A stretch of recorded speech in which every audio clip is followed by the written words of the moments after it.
ತೇನ ವಿಘ್ನಾ ಪ್ರಣಶ್ಯಂತಿ ಸಿದ್ಧ್ಯಂತಿ ಚ ಮನೋರಥಾಃ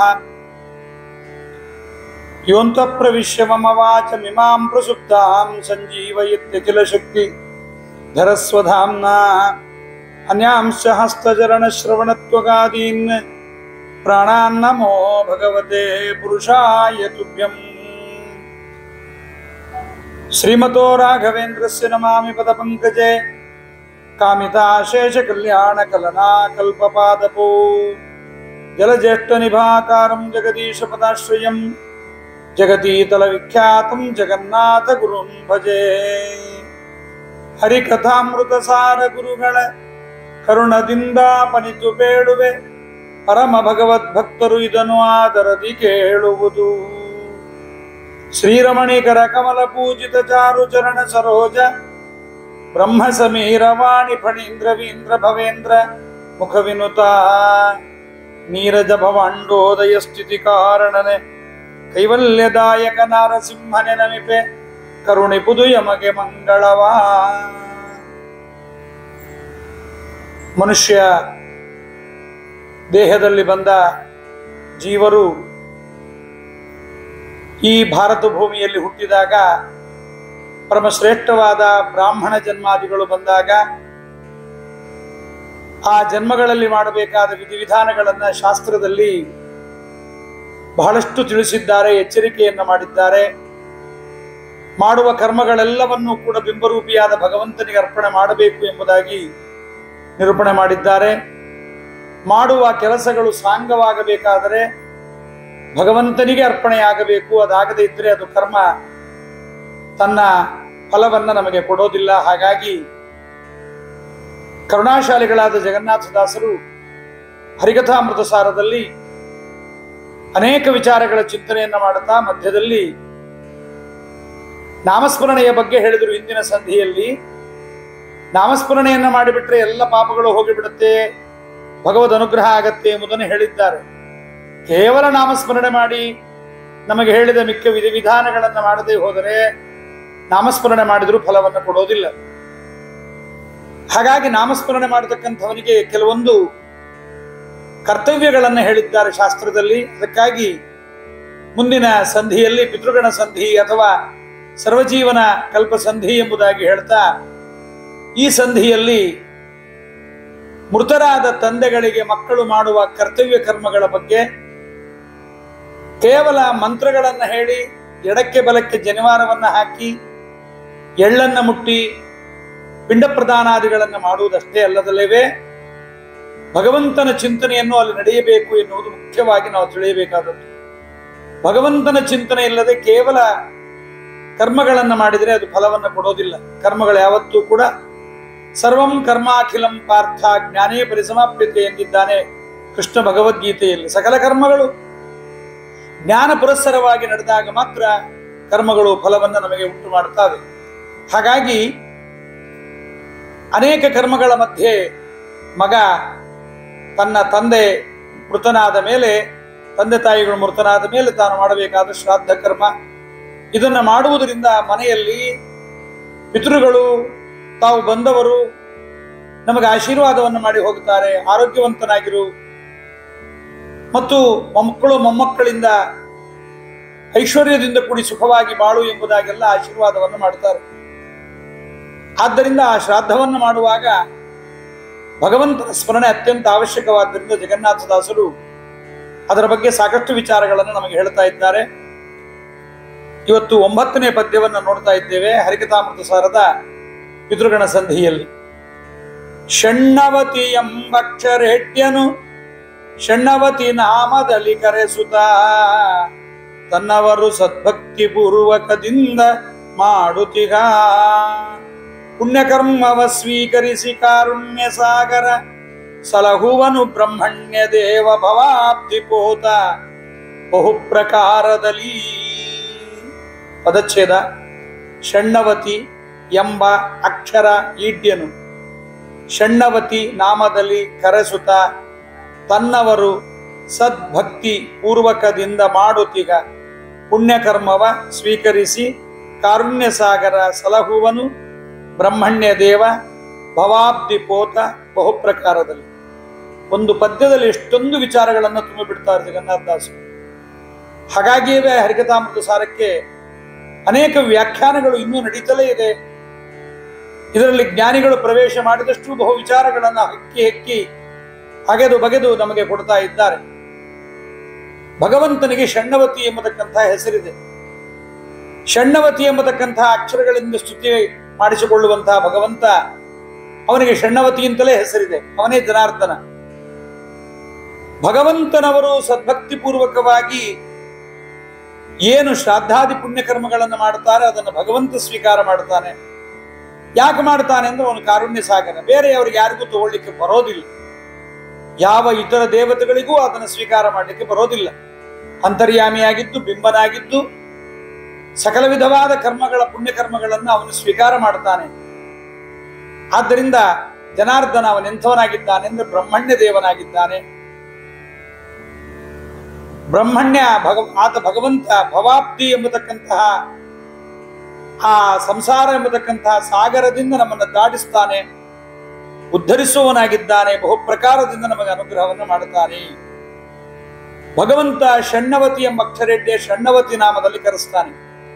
ಷಣ್ಣವತಿ ಎಂಬಲ್ಲಿ ಷಟ್ ನವತಿ ಎಂಬತಕ್ಕಂಥ ಈ ಎರಡು ಪದಗಳು ಸೇರಿದೆ. ಷಟ್ ನವತಿ ಷಣ್ಣವತಿ ಎಂಬುದಾಗಿ ಆಗತ್ತೆ. ಇಷ್ಟು 90 ಪ್ರಧಾನ ದೇವತೆಗಳ ಅಂತರ್ಯಾಮಿಯಾಗಿ 96 ದೇವತೆಗಳ ಅಂತರ್ಯಾಮಿಯಾಗಿ ಭಗವಂತ ತಾನು ಅನುಗ್ರಹವನ್ನು ಮಾಡುತ್ತಾನೆ.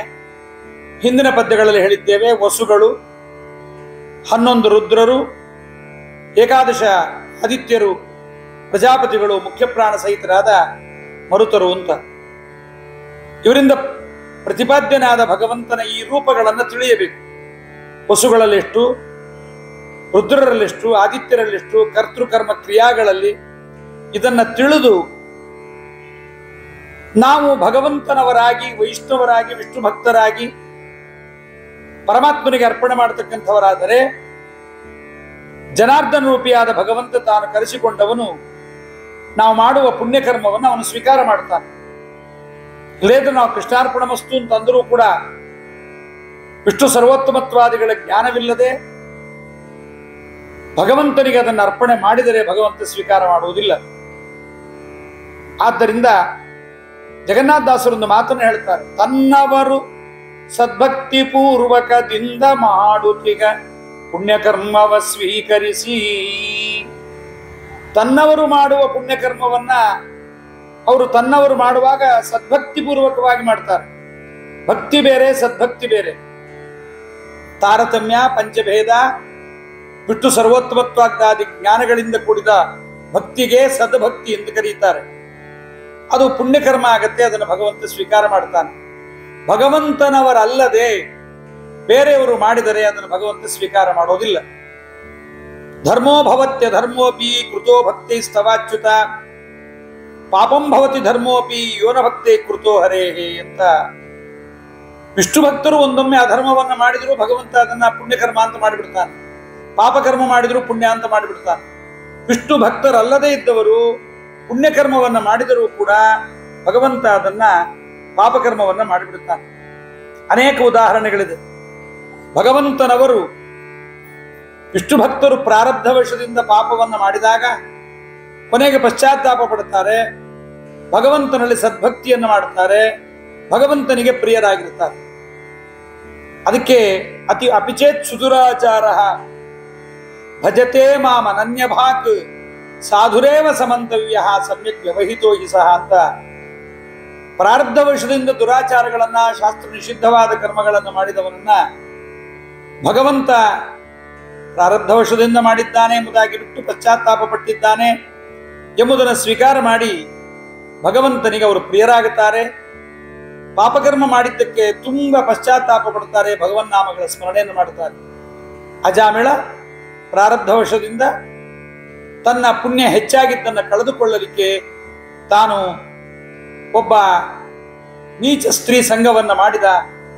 ಮಾಡಿದರೂ ಭಗವನ್ನಾಮ ಸ್ಮರಣೆ ಮಾಡಿ ಕೊನೆಗೆ ತಾನು ಆಕೆಯ ಸಂಘವನ್ನ ಬಿಟ್ಟು ಮತ್ತೊಮ್ಮೆ ಭಗವಂತನ ಸ್ಮರಣೆ ಮಾಡಿ ಉದ್ಧಾರವಾಗಿದ್ದಾನೆ.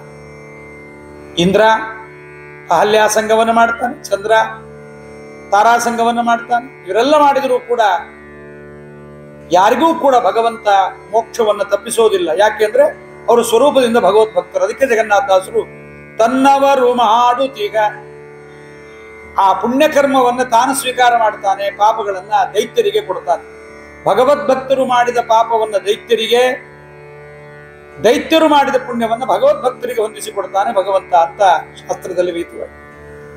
ವಿಷ್ಣು ದ್ವೇಷಿಗಳಾಗಿರ್ತಕ್ಕಂತಹ ದುರ್ಯೋಧನಾದಿಗಳು ಸಾಲ್ವನಂತೆ ಪುಣ್ಯಕರ್ಮ ಮಾಡಿದರೂ ಕೂಡ ಅದು ದ್ವೇಷಪೂರ್ಣವಾಗಿದ್ದರಿಂದ ಪರಮಾತ್ಮ ಪಾಪ ಫಲವನ್ನೇ ಕೊಡ್ತಾನೆ. ಆದ್ದರಿಂದ ಜಗನ್ನಾಥದಾಸರಿಗೆ ಹರಿಕಥಾಮೃತಸಾರದಲ್ಲಿ ತುಂಬಾ ಇಷ್ಟವಾದ ಪದ ತನ್ನವರು ಎನ್ನುವ ಪದ. ಈ ತನ್ನವರು ತನ್ನವರು ತನ್ನವರು ಅನ್ನುವುದನ್ನ ಬಹಳ ಬಾರಿ ಹರಿಕಥಾಮೃತಸಾರದಲ್ಲಿ ಜಗನ್ನಾಥದಾಸರು ಹೇಳಿದ್ದಾರೆ. ಹೌದು, ತನ್ನವರು ಮಾಡಿದ ಮಾತ್ರಕ್ಕೆ ಪರಮಾತ್ಮ ಯಾಕೆ ಸ್ವೀಕಾರ ಮಾಡ್ತಾನೆ ಅಂದ್ರೆ ಉತ್ತರ ಒಂದೇ, ಕಾರುಣ್ಯ ಸಾಗರ ಸಲಹುವನು. ಅವನಿಗೆ ಭಕ್ತರಲ್ಲಿ ಬಹಳ ಕಾರುಣ್ಯ. ಏನು ದುಃಖ ಕೊಟ್ಟರು, ಎಷ್ಟೇ ಕೊಟ್ಟರು ಸಾಲದು ಅಂತ ಅನ್ನೋದಿಲ್ಲ. ಅದಕ್ಕೆ ಅವನು ಭಕ್ತರಲ್ಲಿ ಬಹಳ ಪ್ರಿಯನಾಗಿದ್ದ. ಅವರಿಗೆ ಭಕ್ತರ ಬಗ್ಗೆ ಎಷ್ಟು ಅವನಿಗೆ ಕಾರುಣ್ಯ ಅಂತಂದ್ರೆ, ಒಂದೊಮ್ಮೆ ಇಂದ್ರಿಯ ನಿಗ್ರಹ ತಪ್ಪೋಗಿಬಿಡುತ್ತೆ. ಪುಣ್ಯಕರ್ಮಗಳನ್ನು ಮಾಡ್ಲಿಕ್ಕೆ ಅಸಮರ್ಥರಾದಾಗ ಭಗವಂತ ತಾನೇ ಇಂದ್ರಿಯ ನಿಗ್ರಹವನ್ನು ಕೊಟ್ಟು ಅವರಿಗೆ ಪುಣ್ಯಕರ್ಮವನ್ನು ತಾನು ಮಾಡಿಸಿ ಆ ಪುಣ್ಯಕರ್ಮ ಮಾಡುವ ಅರ್ಹತೆಯನ್ನು ಕೊಟ್ಟು ಪುಣ್ಯ ಫಲವನ್ನು ಕೊಡ್ತಾನೆ. ಬೇರೆ ದೇವತೆಗಳು ಹಾಗೆ ಇಂದ್ರಿಯ ನಿಗ್ರಹ ಇಲ್ಲದೆ ಇದ್ರೆ, ಪುಣ್ಯಕರ್ಮವನ್ನ ಸರಿಯಾಗಿ ಮಾಡದೆ ಹೋದರೆ, ಇಂದ್ರಿಯ ಜಯಾದಿಗಳಿಲ್ಲದೆ ಹೋದರೆ ದುಃಖ ಕೊಡ್ತಾರೆ. ಆದರೆ ಭಗವಂತ ಹಾಗಲ್ಲ, ಏನು ಇಲ್ಲದೆ ಇದ್ರೂ ಸಹಿತ ಅನುಗ್ರಹವನ್ನ ಮಾಡ್ತಾನೆ. ಅದಕ್ಕೆ ಭಗವದ್ಗೀತೆ ಹೇಳುತ್ತೆ, ಕ್ಲೇಶೋಧಿಕತರಸ್ತೇಷಾಂ ಅವ್ಯಕ್ತ ಸಕ್ತಚೇತಸಾಂ ಅಂತ. ಭಗವದ್ ಇತರರಲ್ಲಿ ನಾವು ಪೂಜಾದಿಗಳನ್ನು ಮಾಡಬೇಕಾದ್ರೆ ತುಂಬಾ ಇಂದ್ರಿಯಾದಿಗಳ ನಿಗ್ರಹ ಬಹಳಷ್ಟು ಕಷ್ಟವಾದ ಕೆಲಸ ಇರುತ್ತೆ. ಆದರೆ ಭಗವಂತ ಕಾರುಣ್ಯ ಸಾಗರ, ತನ್ನ ಬಳಿಗೆ ಬಂದವರಿಗೆ ತಾರತಮ್ಯ ಜ್ಞಾನವನ್ನ, ಪಂಚಭೇದವನ್ನ, ಜಗತ್ಸತ್ಯತ್ವಾದಿಗಳನ್ನ ಎಲ್ಲವನ್ನ ಅನುಗ್ರಹ ಮಾಡಿಸಿ ಗುರುಗಳ ಮೂಲಕವಾಗಿ ತಾನೇ ನಿಂತು ಉಪದೇಶವನ್ನ ಮಾಡಿ ಕರುಣಾಸಮುದ್ರನಾದ ಭಗವಂತ ಹರಿ ಇದೆಲ್ಲವನ್ನ ತಿಳಿದು ನಮ್ಮ ತಂದೆಯೊಳಗಿದ್ದು ನಮಗೆ ಅನುಗ್ರಹ ಮಾಡಿದ್ದಾನೆ ಭಗವಂತ ಎಂಬುದಾಗಿ ಯಾರು ತಿಳಿದು ಶ್ರಾದ್ದಾದಿ ಕರ್ಮಗಳನ್ನು ಮಾಡುತ್ತಾರೆ ಅವರಿಗೆ ಭಗವಂತ ಅನುಗ್ರಹವನ್ನು ಮಾಡುತ್ತಾನೆ. ಕಾರುಣ್ಯ ಸಾಗರ ಸಲಹುವನು ಎಂಬುದಾಗಿ ಜಗನ್ನಾಥದಾಸರು ಹೇಳ್ತಾ, ಮಾನವರು ಅಸಾಮರ್ಥ್ಯದಿಂದ ವ್ರತಾಚರಣೆಯಲ್ಲಿ ಅಪಚಾರವನ್ನು ಮಾಡಿದರೆ ಇತರ ದೇವತೆಗಳು ಕೋಪಗೊಂಡು ಅನರ್ಥ ಫಲವನ್ನು ಕೊಡುತ್ತಾರೆ. ಭಗವಂತ ಹಾಗೆ ಮಾಡೋದಿಲ್ಲ. ನಾವು ಭಗವದ್ಭಕ್ತರಾಗಿ ವಿಷ್ಣು ಭಕ್ತರಾಗಿ ಏನು ಮಾಡಿದ್ರೂ ಸ್ವೀಕಾರ ಮಾಡ್ತಾನೆ. ಹಾಗಾಗಿ ಭಗವಂತನಿಗೆ ಏನನ್ನು ಕೊಟ್ಟರೂ ಕೂಡ ಸ್ವೀಕಾರ ಮಾಡ್ತಾನೆ, ಅವನವರಾಗಬೇಕು. ಆದ್ದರಿಂದ ಭಗವಂತನಿಗೆ ಮತ್ತೊಂದು ಶಬ್ದವನ್ನು ಹೇಳ್ತಾರೆ, ಬ್ರಹ್ಮಣ್ಯ ದೇವ. ದೇವರನ್ನ ಚೆನ್ನಾಗಿ ತಿಳಿಯುವ ಬ್ರಾಹ್ಮಣರಲ್ಲಿ, ತತ್ವಜ್ಞಾನಿಗಳಲ್ಲಿ ಭಗವಂತನಿಗೆ ತುಂಬಾ ಪ್ರಿಯ. ಆ ತತ್ವಜ್ಞಾನವನ್ನು ತಿಳಿದ ಬ್ರಾಹ್ಮಣರಲ್ಲಿ ಭಗವಂತ ಅವರು ಏನು ಮಾತಾಡ್ತಾರೆ, ವಿಪ್ರವಾಕ್ಯೋ ಜನಾರ್ದನ ಅಂತ ನಾವು ನಾಭಿರಾಜನ ಕಥೆಯಲ್ಲಿ ಕೇಳ್ತೇವೆ. ನಾಭಿರಾಜನ ಮನೆಗೆ ಯಜ್ಞದಲ್ಲಿ ಬಂದ ಭಗವಂತನನ್ನ ಪುರೋಹಿತರು ಕೇಳ್ತಾರೆ, ಕಿಂಚಾಯಂ ರಾಜರ್ಷಿ ಅಪತ್ಯ ಕಾಮ ಪ್ರಜಾಂ ಭವಾದೃಶೀಂ ಆಶಾಸಾನಃ. ಸ್ವಾಮಿ, ಈ ವ್ಯಕ್ತಿ ನಾಭಿರಾಜ ನಿನಗೆ ಸಮಾನನಾದ ಮಗ ಬೇಕು ಅಂತ ಕೇಳ್ತಾರೆ. ನಿನಗೆ ಸಮಾನನಾದ ಮಗ ಬೇಕು ಅಂತ ಅವ್ರು ಕೇಳಿದಾಗ ಅವ್ರಿಗೆ ಗೊತ್ತು, ಬ್ರಾಹ್ಮಣರಿಗೆ ಭಗವಂತನಿಗೆ ಸಮಾನರಾದವರು ಯಾರೂ ಇಲ್ಲ, ಉತ್ತಮರೂ ಇಲ್ಲ, ಸಮಾನರಾದವರು ಇಲ್ಲ.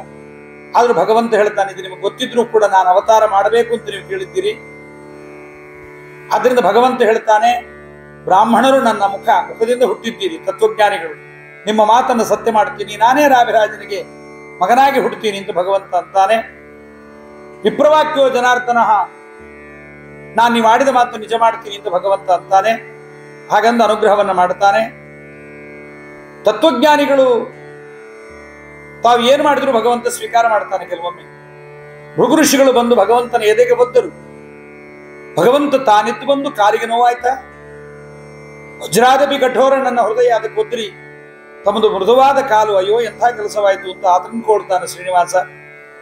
ತನ್ನ ಭಕ್ತರೂ ಕೂಡ ಬ್ರಾಹ್ಮಣರಿಗೆ ವಿಧೇಯರಾಗಿರಬೇಕು ಅಂತಾನೆ ಪರಮಾತ್ಮ.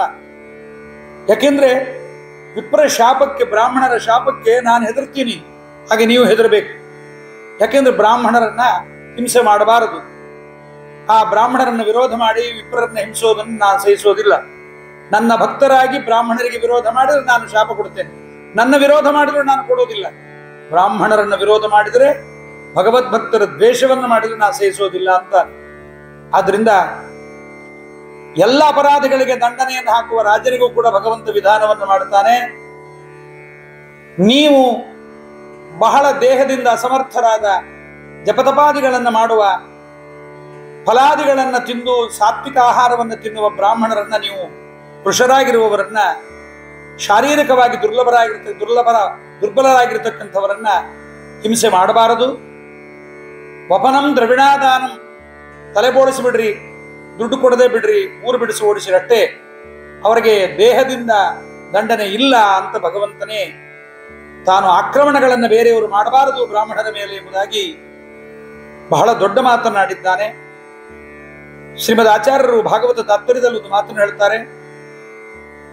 ಸೌಭರಿ ಋಷಿಗಳು ಕೊಟ್ಟ ಶಾಪವನ್ನ ಗರುಡ ಸ್ವೀಕಾರ ಮಾಡ್ತಾನೆ. ತಾರತಮ್ಯದಲ್ಲಿ ಸೌಭರಿ ಋಷಿಗಳು ಬಹಳ ಕಡಿಮೆ, ಗರುಡ ಬಹಳ ದೊಡ್ಡವನು, ಆದರೂ ಅದನ್ನು ಸ್ವೀಕಾರ ಮಾಡ್ತಾನೆ. ಯಾಕೆ ಅಂದ್ರೆ ವಿಷ್ಣುನಾ ವಿಷ್ಣು ಭಕ್ತೇಶ್ಚ ವಿಪ್ರ ಶಾಪೋನು ವರ್ತತೆ ಬ್ರಾಹ್ಮಣಾನಾಂ ಅಪೀಡಾಯೈ ಬಲಿಬಿಹಿ ಕ್ಷತ್ರಿಯಾದಿಬಿಹಿ. ಬಲವಂತರಾದ ಕ್ಷತ್ರಿಯರು ಒಂದೊಮ್ಮೆ ಬ್ರಾಹ್ಮಣರನ್ನ ಹೆದರಿಸಿ ಯಾರು, ನಡಗಿಸಿ ಯಾರು, ಅದಾಗಬಾರದು. ಬ್ರಾಹ್ಮಣರಿಗೆ ನಾನು ಹಿಂದಿದ್ದೇನೆ, ಬ್ರಾಹ್ಮಣರಿಗೆ ಶಾಪಾದಿಗಳು ಕೊಟ್ಟಾರು, ನಿಮಗೆ ಅದಾಗಬಾರದು ಅಂತ ಅವರು ಕೊಟ್ಟ ಶಾಪವನ್ನು ಸ್ವೀಕಾರ ಮಾಡ್ರಿ ಅಂತ ಭಗವಂತ ಹೇಳಿದ್ದಾನೆ.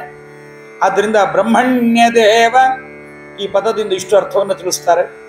ಇನ್ನು ಭಗವಂತ ಇನ್ನಂಥವನಪ್ಪ ಅಂದ್ರೆ ಭವಾಬ್ಧಿಪೋತ, ಸಂಸಾರವೆಂಬತಕ್ಕಂತಹ ಶ್ರೇಷ್ಠವಾದ ಈ ಸಂಸಾರವೆನ್ನುವ ಸಾಗರಕ್ಕೆ ಅವನೊಬ್ಬ ದೊಡ್ಡ ನಾವೆಯಂತೆ.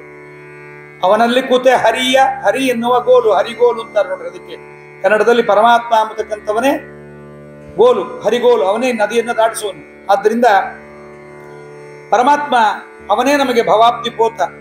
ಹರಿಮಂದಿರವನ್ನ ಸೇರುವುದೇ ಮೋಕ್ಷ.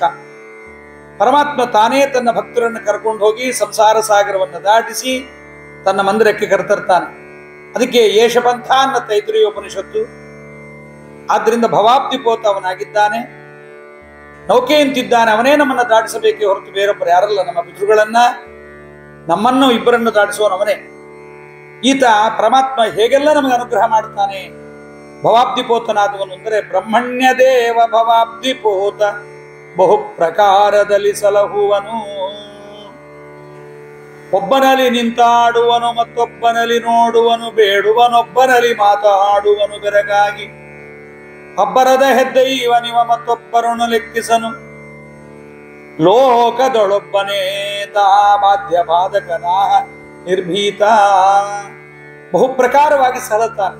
ತಂದೆಯಾಗಿ, ತಾಯಿಯಾಗಿ, ಮಡದಿಯಾಗಿ, ಗಂಡನಾಗಿ, ಮಕ್ಕಳಾಗಿ, ಮನೆಯಾಗಿ, ಧನವಾಗಿ, ವಸ್ತ್ರವಾಗಿ, ಅನ್ನವಾಗಿ, ಎಷ್ಟು ಪ್ರಕಾರ ರೀ ಭಗವಂತ. ಮಳೆ ರೂಪದಲ್ಲಿ, ಆಹಾರದ ರೂಪದಲ್ಲಿ, ಬಹು ಪ್ರಕಾರದಲ್ಲಿ, ವೈದ್ಯರಲ್ಲಿ, ರೋಗಿಗಳಲ್ಲಿ, ಎಲ್ಲ ಕಡೆಯಲ್ಲಿ ಇದ್ದು ತಾನೇ ಸಲಹತಾನೆ. ಅದಕ್ಕೆ ಎಲ್ಲವನ್ನ ಬಿಂಬನಿಗೆ ಆರಾಧನೆ ಅಂತ ಅರ್ಪಣೆ ಮಾಡಬೇಕು. ಬ್ರಹ್ಮಾರ್ಪಣಂ ಬ್ರಹ್ಮಹವಿಹಿ ಬ್ರಹ್ಮಾಜ್ಞೋ ಬ್ರಹ್ಮಣಾಹುತಂ ಬ್ರಹ್ಮೈವತೇನ ಗಂತವ್ಯಂ ಬ್ರಹ್ಮಕರ್ಮ ಸಮಾಧಿನ ಅಂತ ಎಲ್ಲವೂ ಭಗವಂತನಿಂದಲೇ ಆಗಿದೆ. ಆದ್ದರಿಂದ ಎಲ್ಲದರಲ್ಲೂ ಭಗವಂತ ಇದ್ದೇನೆ ಮಾಡಿದ್ದಾನೆ. ಎಲ್ಲವೂ ಭಗವಂತ ಅಲ್ಲ, ಎಲ್ಲದರಲ್ಲೂ ಇದ್ದಾನೆ. ಎಲ್ಲವೂ ಅವನಲ್ಲ, ಎಲ್ಲದರಲ್ಲಿ ಭಿನ್ನನಾಗಿದ್ದಾನೆ. ಆ ಭಗವಂತನಿಗೆ ಎಲ್ಲವನ್ನು ನಾವು ಕಳಿಸಬೇಕು. ಬಿಂಬರೂಪಿಯಾದ ಭಗವಂತನಿಗೆ ಅರ್ಪಣೆಯನ್ನು ಮಾಡಬೇಕು. ಆಗ ಧ್ಯಾನಪೂರ್ವಕವಾಗಿ ಎಲ್ಲ ಕರ್ಮಗಳನ್ನು ಅವನ ಅಧೀನ ಎಂಬುದಾಗಿ ತಿಳಿದು ಕೊನೆಗೆ ಎಲ್ಲವನ್ನು ಅವನಿಗೆ ಅರ್ಪಣೆ ಮಾಡಿ ಕೊನೆಯಲ್ಲಿ ಸಾಧಕ ಅವನಿಗೆ ಅದನ್ನ ಕೊಡಬೇಕು. ಕೊನೆಗೆ ಆ ಭಗವಂತನನ್ನೇ ಹೊಂದಬೇಕು. ಯಾಕೆಂದ್ರೆ ಸಾಧಕನಿಗೇನು ಸ್ವಾತಂತ್ರ್ಯ ಇಲ್ಲ. ಇಲ್ಲಿ ಬಿಂಬರೂಪಿಯಾದ ಭಗವಂತನೇ ಬಿಂಬಕ್ರಿಯೈವ ಕ್ರಿಯಾವಾನ್. ಬಿಂಬ ಚಲಿಸಿ ಪ್ರತಿಬಿಂಬ ಚಲಿಸುವನು. ಬಿಂಬ ಚಲಿಸಿದರೆ ಪ್ರತಿಬಿಂಬ ಚಲಿಸ್ತಾನೆ. ಅಣುರೇಣು ತೃಣಕಾಷ್ಟ ಭಗವಂತನಿಂದ ಪ್ರೇರಿತವಾಗಿರುತ್ತೆ. ಆದ್ರಿಂದ ತಾನೇ ಬಿಂಬನೆ ಮಾಡಿಸ್ತಾನೆ, ಮಾಡಿಸಿ ಫಲವನ್ನು ಕೊಡ್ತಾನೆ. ಹೀಗೆ ಬಹುಪ್ರಕಾರದಲ್ಲಿ ಭಕ್ತರನ್ನ ಪರಮಾತ್ಮ ಸಲಹತಾನೆ ಎಂಬುದನ್ನು ಬಹಳ ಸುಂದರವಾಗಿ ಈ ಶ್ರಾದ್ದದ ಸಮಯದಲ್ಲಿ ನಾವು ಜ್ಞಾಪಿಸಿಕೊಳ್ಳಬೇಕು ಎಂಬುದನ್ನು ತಿಳಿಸಿ, ಷಣ್ಣವತಿ ಎಂಬಕ್ಷರೇಡ್ಯನು ಷಣ್ಣವತಿ ನಾಮದಲ್ಲಿ ಕರೆಸುತ್ತ ತನ್ನವರು ಸದ್ಭಕ್ತಿ ಪೂರ್ವಕದಿಂದ ಮಾಡುತ್ತೀಗ ಪುಣ್ಯಕರ್ಮವ ಸ್ವೀಕರಿಸಿ ಕಾರುಣ್ಯ ಸಾಗರ ಸಲಗುವನು ಬ್ರಹ್ಮಣ್ಯ ದೇವ ಭವಾಬ್ಧಿಪೋತ ಬಹು ಪ್ರಕಾರದಲ್ಲಿ.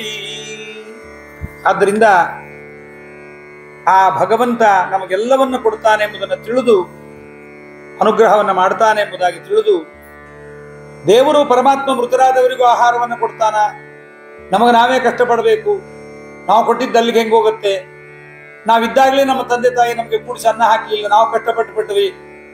ನೀವು ಮಾಡಿದ್ದಲ್ಲ, ನಿಮ್ಮ ತಂದೆ ತಾಯಿ ಕೊಡದೇ ಇದ್ದದ್ದು ಅಲ್ಲ, ಕೊಟ್ಟಿದ್ದು ಅಲ್ಲ, ಅವರಿಗೆ ಅವರೇ ತಿನ್ಲಿಕ್ಕೂ ಆಗೋದಿಲ್ಲ. ಆದ್ದರಿಂದ ಭಗವಂತನ ಬಗ್ಗೆ ಮತ್ತೊಂದು ಮಾತನ್ನು ಹೇಳ್ತಾರೆ, ನಮ್ಮ ಪಿತೃಗಳು ಮೃತರಾದ ಮೇಲೆ ದೇಹವನ್ನು ಕೊಡ್ತಾನೆ ಭಗವಂತ.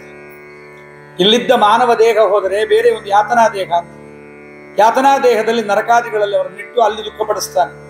ಆ ಯಾತನಾ ದೇಹದಲ್ಲೂ ಅಭಿಮಾನವನ್ನು ಕೊಡ್ತಾನಂತೆ.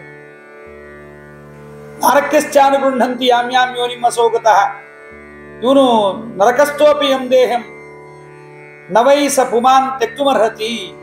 ನರಕದಲ್ಲಿದ್ದ ಯಾತನಾ ದೇಹದಲ್ಲೂ ಅಭಿಮಾನವನ್ನು ಕೊಡ್ತಾನೆ. ಏನೋ ಈ ಸ್ಥೂಲ ಶರೀರ ಸುಖಗಳನ್ನು ಕೊಡುತ್ತೆ, ದೊಡ್ಡದಾಗಿರುತ್ತೆ.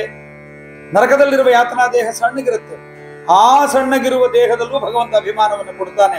ಅಭಿಮಾನ ಕೊಟ್ಟಿದ್ದರಿಂದಲೇ ನರಕದಲ್ಲೂ ದುಃಖ ನಮಗೆ ಬರುತ್ತೆ. ನರಕದಲ್ಲಿ ಮತ್ತೆ ಸ್ಥೂಲ ದೇಹಗಳಲ್ಲಿ ಸೃಷ್ಟಿಯಲ್ಲಿ ಬಂದಾಗ ನಮಗೆ ಭಗವಂತ ಅಭಿಮಾನವನ್ನು ಕೊಟ್ಟು, ಆಹಾರಗಳನ್ನು ಕೊಟ್ಟು, ದೇಹದಲ್ಲಿ ಅಭಿಮಾನವನ್ನು ಕೊಟ್ಟಿದ್ದರಿಂದ ಅನುಗ್ರಹವನ್ನು ಮಾಡ್ತಾನೆ ಭಗವಂತ.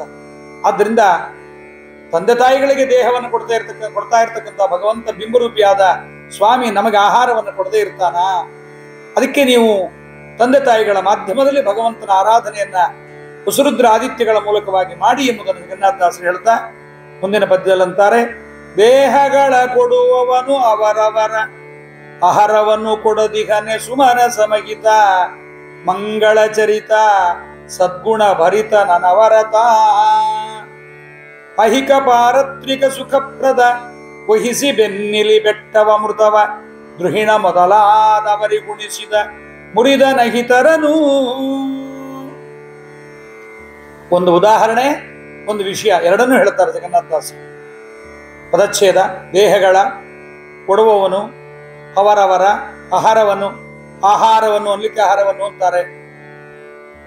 ಕೊಡದಿಘನೆ ಸುಮನಸ ಮಹಿತ ಮಂಗಳ ಚರಿತ ಸದ್ಗುಣ ಭರಿತ ಅನವರತ. ಐಹಿಕ ಅನ್ಲಿಕ್ಕೆ ಅಹಿಕ ಪಾರತ್ರಿಕ ಅಂತಾರೆ. ಅಹಿಕ ಪಾರತ್ರಿಕ ಸುಖಪ್ರದ ವಹಿಸಿ ಬೆನ್ನಿಲಿ ಬೆಟ್ಟವ ಅಮೃತವ ಗೃಹಿಣ ಮೊದಲಾದವರಿಗೆ ಕುಣಿಸಿದ ಮುರಿದನು ಅಹಿತರನು. ಎಷ್ಟು ಸುಂದರವಾದ ಉದಾಹರಣೆ. ಮನಸ್ಸಿಗೆ ನೆಮ್ಮದಿಯನ್ನು ಕೊಡ್ತಾರೆ ಜಗನ್ನಾಥದಾಸರು. ಅವರ ಪದ್ಯಗಳನ್ನು ಓದ್ತಾ ಇದ್ರೆ ಸಾಕು. ನಮ್ಮ ಪಿತೃಗಳಿಗೆ ದೇಹವನ್ನ ಅವನೇ ಕೊಡ್ತಾನೆ, ಅವನೇ ಜನಾರ್ದನ. ಅವರಿಗೆ ಆಹಾರವನ್ನು ಕೊಡದೇ ಇರ್ತಾನ.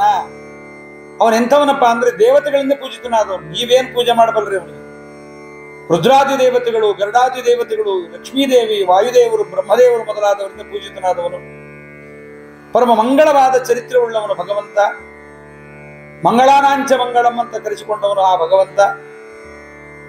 ಸಕಲ ಸದ್ಗುಣಗಳಿಂದ ಭರಿತನಾಗಿದ್ದಾನೆ. ಸದಾ ಭಕ್ತರಿಗೆ ಇಹಲೋಕದ ಪಾರತ್ರಿಕದ ಸುಖಗಳನ್ನು ಅವನು ಕೊಡ್ತಾನೆ. ಎಲ್ಲರ ಉದಾಹರಣೆಯಾದ ಇಂದ್ರ ಜಗನ್ನಾಥದಾಸರಂತಾರೆ, ಬೆನ್ನ ಮೇಲೆ ಬೆಟ್ಟವನ್ನಿಟ್ಟುಕೊಂಡು ಬೆಟ್ಟ ಬೆನ್ನಿಲಿ ಹೊರಿಸಿದವರುಳು ಸಿಟ್ಟು ಮಾಡಿದನೇನೋ ಹರಿ ಕಂಗೆಟ್ಟ ಸುರರಿಗೆ ಸುಧೆಯ ನುಣಿಸಿದ ಮುರಿದ ನಗಿತರನು. ಅದರಿಂದ ಬೆಟ್ಟ ಬೆನ್ನಿಲಿ ಹೊರಿಸಿದವರುಳು, ತನ್ನ ಬೆನ್ನ ಮೇಲೆ ಬೆಟ್ಟವನ್ನು ಕೊಟ್ಟರು ದೇವತೆಗಳು ಅದನ್ನು ಇಷ್ಟುಕೊಂಡ. ದೈತ್ಯರಿಗೆ ಅಮೃತವನ್ನು ಕೊಡದೆ ನೀರನ್ನು ಕೊಟ್ಟು ದೇವತೆಗಳಿಗೆ ಅಮೃತವನ್ನು ಕೊಟ್ಟು ಅನುಗ್ರಹ ಮಾಡಿದ್ದಾನೆ. ಅಂತಹ ಸ್ವಾಮಿ ನಮಗೆ ದೇಹವನ್ನು ಕೊಟ್ಟವನು. ಮರಣಾನಂತರದಲ್ಲಿ ತಂದೆ ತಾಯಿಗಳಿಗೆ ಜನ್ಮಾಂತರದಲ್ಲಿ ಅವರ ಕರ್ಮಾನುಸಾರವಾಗಿ ಶರೀರಗಳನ್ನು ಕೊಟ್ಟೇ ಕೊಡ್ತಾನೆ. ತಾನೇ ಕೊಟ್ಟ ಅವರಿಗೆ ಅನ್ನ ನೀರಿಲ್ಲದಂತೆ ನಾಶವಾಗಲಿ ಬಿಡೋದಿಲ್ಲ. ಆದ್ದರಿಂದ ಅವರವರ ಆಹಾರವನ್ನು ಅವನೇ ಕೊಡ್ತಾನೆ ಎಂಬುದನ್ನ ಜಗನ್ನಾಥದಾಸರು ಹೇಳ್ತಾರೆ. ನಾವಿಲ್ಲಿ ಪಿಂಡ ಪ್ರದಾನ ತಿಲೋದಕಗಳನ್ನು ಮಾಡಿದಾಗ ಅದೇ ಅವರ ಬಾಯಿಗೆ ಹೋಗೋದಿಲ್ಲ. ಎಳ್ಳು ಪಿಂಡ ಬಾಯಲ್ಲಿ ಬೀಳೋದಿಲ್ಲ. ಅವ್ರಿಗೆ ಯಾವ ಬೇಕೋ, ಯಾವ ತಕ್ಕದಾಗಿರುತ್ತೋ ಆಹಾರವನ್ನು ಭಗವಂತ ಕೊಡ್ತಾನೆ. ಯಾಕಂದ್ರೆ ಯಾವ ದೇಹವನ್ನು ಕೊಟ್ಟಿರ್ತಾನೆ ಭಗವಂತ, ಆ ದೇಹಕ್ಕೆ ಬೇಕಾದದ್ದನ್ನು ಕೊಡ್ತಾನೆ. ಮೃತರಿಗೆ ಅವರ ಕರ್ಮಾನುಸಾರವಾಗಿ ಕೊಟ್ಟಿರ್ತಕ್ಕಂತಹ ಶರೀರದ ಒಳಗಡೆ ತಕ್ಕ ಆಹಾರವನ್ನು ಕೂಡ ಅವನೇ ಕೊಡ್ತಾನೆ. ಶ್ರಾದ್ದ ಕರ್ಮಕ್ಕೆ ಒಲಿತಾನೆ, ದೇವರು ಕೊಡ್ತಾನೆ ಎಂಬುದಾಗಿ ತಿಳಿದು ನಾವು ಮಾಡಿದರೆ ಅವರಿಗೆ ಆಹಾರ ರೂಪವಾಗಿ ಕೊಡ್ತಾನೆ. ನಮ್ಮ ಶ್ರಾದ್ದ ಕರ್ಮವನ್ನು ವ್ಯರ್ಥಗೊಳಿಸೋದಿಲ್ಲ.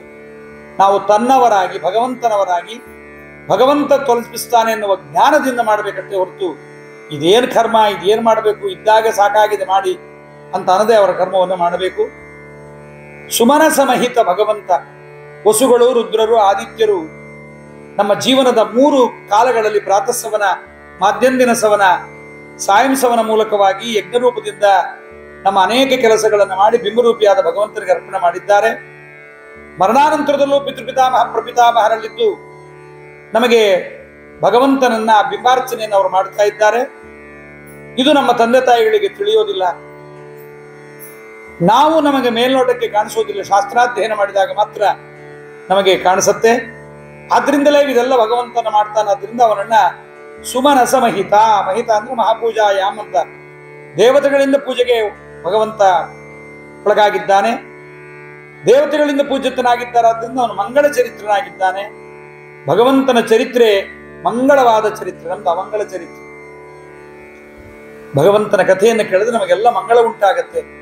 ಅದರಿಂದ ಮಂಗಳ ಚರಿತ, ಸಕಲ ಸದ್ಗುಣಗಳಿಂದ ತುಂಬಿದ್ದಾನೆ. ನಮಗೆ ಇಹಲೋಕದಲ್ಲಿ ಪಾರತ್ರಿಕವಾಗಿ ಶ್ರಾದ್ದವನ್ನು ಮಾಡೋದರಿಂದ ಆಯುಹು ಪ್ರಜಾಂ ಧನಂ ವಿದ್ಯಾಂ ಸ್ವರ್ಗಂ ಮೋಕ್ಷಂ ಸುಖಾನಿಚ ಪ್ರಯಚ್ಛಂತಿ, ಇದೆಲ್ಲವನ್ನು ನಮಗೆ ಅವರು ಕೊಡ್ತಾರೆ. ಆ ಶ್ರಾದ್ದ ಕರ್ಮವನ್ನು ತಂದೆ ತಾಯಿಗಳಿಗೆ ಯಾರು ಮಾಡೋದಿಲ್ಲ, ಅವರ ರಕ್ತವನ್ನ ಪಿತೃಗಳು ಕುಡಿಯುತ್ತಾರಂತೆ. ಆದ್ರಿಂದ ಶ್ರಾದ್ದ ಕರ್ಮವನ್ನು ಮಾಡಿ ಪಿತೃಗಳನ್ನ ಸಂತೋಷಪಡಿಸಿ ಆ ಪಿತೃಗಳ ಒಳಗಿರುವ ಭಗವಂತನಿ ಸಂತೃಪ್ತನಾಗುವಂತ ಶ್ರಾದ್ದ ಕರ್ಮವನ್ನು ಮಾಡೋದ್ರಿಂದ ದೇವತೆಗಳ ಅನುಗ್ರಹವನ್ನ ಭಗವಂತನ ಮೂಲಕವಾಗಿ ನಮಗೆ ಮಾಡ್ತಾರೆ. ಅದನ್ನು ಮಾಡಬೇಕು ಎಂಬುದನ್ನು ಹೇಳ್ತಾ ಜಗನ್ನಾಥದಾಸರು ಪರಮಾತ್ಮ ಹೇಗೆ ನಮಗೆ ಅನುಗ್ರಹವನ್ನು ಮಾಡ್ತಾನೆ ಎಂಬುದನ್ನು ಕೂಡ ಇಲ್ಲಿ ಹೇಳ್ತಾರೆ. ವಹಿಸಿ ಬೆನ್ನಿಲಿ ಬೆಟ್ಟವ ಅಮೃತವ ದ್ರುಹಿಣ ಮೊದಲಾದವರೇ ಗುಣಿಸಿದ. ದೇವತೆಗಳಿಗೆ ಅಮೃತ ಪ್ರಾಶನಕ್ಕಾಗಿ ದೈತ್ಯರ ಜೊತೆಗೆ ಅಮೃತವನ್ನ ಕಡೆಯಿರಿ ಅಂತ ಕ್ಷೀರಸಾಗರ ಸಮುದ್ರ ಮಥನ ಮಾಡಿದಾಗ ದೇವತೆಗಳು ಕೈ ಚೆಲ್ಲಿದ್ರು, ಆಗ್ಲಿಲ್ಲ. ತಾನೇ ಅಜಿತನಾಮಕನಾಗಿ ಮೇಘಶ್ಯಾಮ ಕನಕ ಪರಿಧಿಹಿ ಕರ್ಣ ವಿದ್ಯೋತ ವಿದ್ಯುತ್ ಮೂರ್ಧಿಭ್ರಾಜತ್ ವಿಲುಲಿತ ಕಚಃ ಶ್ರದ್ಧರೋ ರಕ್ತನೇತ್ರ ನೇತ್ರೈರ್ದೋರ್ಭೈ ಜೈತ್ರೈರ್ದೋರ್ಭೈರ್ ಜಗದ ಭಯದೈಹಿ ದಂದಶೂಕಂ ಗೃಹೀತ್ವಾ ಮತ್ವಾ. ಪರಮಾತ್ಮನೇ ತಾನೇ ಅಜಿತನಾಮಕ ಪರಮಾತ್ಮ ನಿಂತ ಸಮುದ್ರ ಮಥನ ಮಾಡಲಿಕ್ಕೆ. ನಿಂತರೂ ಆ ಒಂದು ಏನು ಶ್ರೇಷ್ಠವಾಗಿರ್ತಕ್ಕಂತಹ ಆ ಬೆಟ್ಟ, ಭಾರವಾಗಿರ್ತಕ್ಕಂತಹ ಬೆಟ್ಟ ಕ್ಷೀರ ಸಮುದ್ರದೊಳಗೆ ಮುಳುಗುತ್ತಾ ಇದ್ದಾಗ ಗಣಪತಿಗೆ ಪೂಜೆ ಮಾಡಿಸಿ, ಗಣಪತಿ ಬೆಟ್ಟವನ್ನು ಹೊರಲಿಲ್ಲ, ಗಣಪತಿಯ ಒಳಗಿದ್ದ ವಿಶ್ವಂಭರ ರೂಪಿಯಾದ ಭಗವಂತ ತಾನು ಕೂರ್ಮ ರೂಪಿಯಾಗಿ ಬೆಟ್ಟವನ್ನು ಹೊತ್ತ. ಸಮುದ್ರ ಮಥನ ಮಾಡುವಾಗ ಬೆಟ್ಟ ಮೇಲಕ್ಕೆ ಚಿಮ್ಮಿತು, ಅದನ್ನು ಒತ್ತಿದ.